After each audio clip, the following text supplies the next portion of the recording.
សម្រាប់ការពីជាតិប្រព័ន្ធរ៉ាដាគឺជាផ្នែកដែលមិនអាចខ្វះបានសម្រាប់កម្ពុជាប្រព័ន្ធរ៉ាដាដែលមានសមត្ថភាពតាមដានយន្តហោះចម្បាំងមីស៊ីលនិងដ្រូនតូចៗដែលពិបាកមើលឃើញ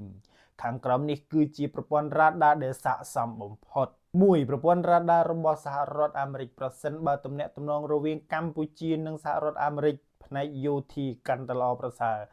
នោះរ៉ាដារបស់សហរដ្ឋអាមេរិកល្បីថាមានបច្ចេកវិទ្យាខ្លាំង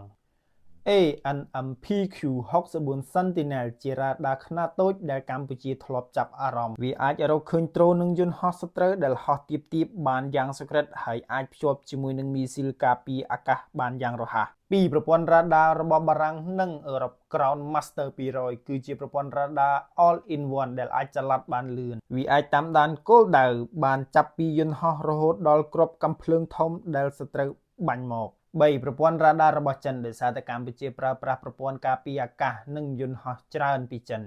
ដូច្នេះរ៉ាដារបស់ចិនងាយស្រួលក្នុងការតភ្ជាប់ប្រព័ន្ធ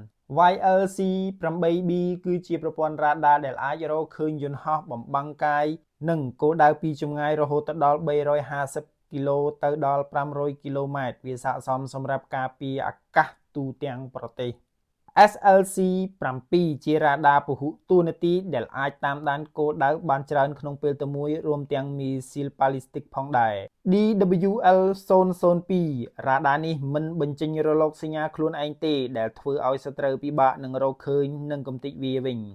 វាល្អសម្រាប់ប្រើប្រាស់តាមបណ្ដោយបន្ទាត់ព្រំដែន